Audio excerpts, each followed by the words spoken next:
ماہ سیام سے ایک دن قبل اور عید کے دن ہم ایک جیسے ہوتے ہیں.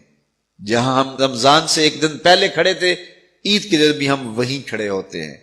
تو پھر ایک مہینہ اتنی طویل محنت کی اور مشقت اٹھائی، بھوک اور پیاس کاٹی، تو پھر کیا فائدہ ہوا؟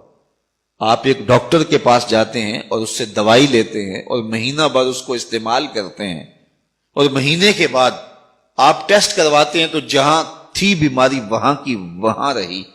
تو پھر دو باتیں ہیں، یا تو ڈاکٹر نے دوا ٹھیک نہیں دی، یا پھر آپ نے دوائی کے ساتھ پرہیز نہیں کیا اور جہاں تھے وہیں کے وہیں کھڑے رہ گئے. تو ڈاکٹر کے پاس دوبارہ جائیں گے تو وہ کہے گا جناب اس بیماری سے نجات تو ایک مہینے کے کورس سے ہو جاتا تھا، تو آپ کو آرام کیوں نہیں آیا؟ آپ نے پرہیز نہیں کیا. تو آپ اس کو کہیں کہ جناب ہم دوبارہ مجھے ایک کورس اور کروا دیں، لیکن پرہیز میں نے پھر بھی نہیں کرنا. تو ڈاکٹر کہے گا کہ نہیں جناب چھٹی کرو. اگر دوائی لینی ہے تو اس کے ساتھ جو احتیاطی تدابیر میں بتاؤں گا ان کو اختیار کرنا ہوگا.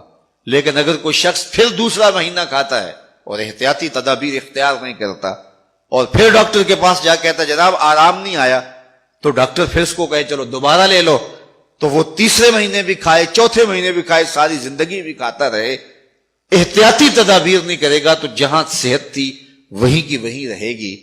ماہ سیام آیا، پورا مہینہ دوائی لی، اور عید کے دن جب ٹیسٹ کروایا تو جہاں تھے وہیں کھڑے تھے.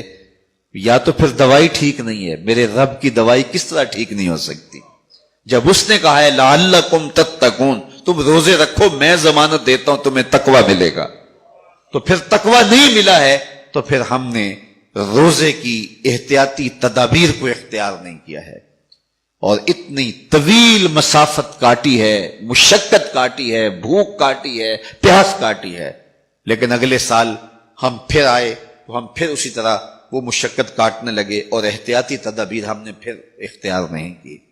تو صاحبو یہ ماہ سیام زندگی میں ایک بار پھر آیا ہے، اس کو احتیاطی تدابیر کے ساتھ گزارو. من لم یدع قول الزور والعمل بہ فلیس للہ حاجۃ فی ان یدع طعامہ وشرابہ. کہا جو جھوٹ اور جھوٹے امور اور کام نہیں چھوڑتا اس کے بھوکا اور پیاسا رہنے کی کوئی ضرورت رب کو نہیں ہے. وہ روزے کے ذریعے سے تمہاری تہذیب نفس کرنا چاہتا ہے، تمہارے من کو سنوارنا چاہتا ہے، تمہارے اندر کی غلاظتیں دور کرنا چاہتا ہے، لیکن تم اس کو احتیاطی تدابیر کے ساتھ لینے کے لیے آمادہ نہیں ہو تو کاٹتے رہو، ہر سال مشقت کاٹتے رہو. 40 سال 45 سال 50 سال ہو گئے روزے رکھتے، ہر سال یہ ہوتا ہے کہ 29 شعبان کو جہاں کھڑے ہوتے ہیں 1 شوال کو بھی وہی کھڑے ہوتے ہیں. تو پھر کیا فائدہ اتنی مشقت اٹھانے کا؟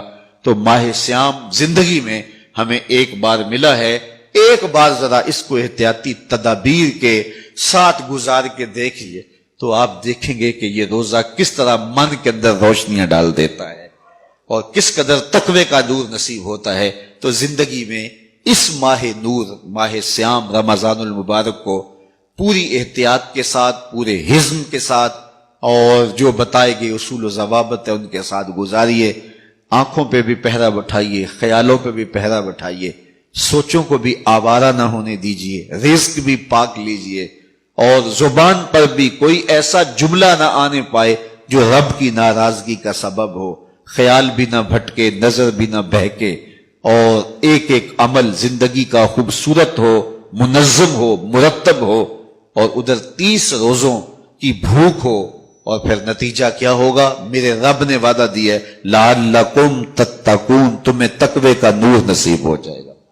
تمہاری زندگی ایک عجیب کیفیت میں ڈھل جائے گی اگر تم روزے کو اس کی حقیقت کے ساتھ گزارو گے.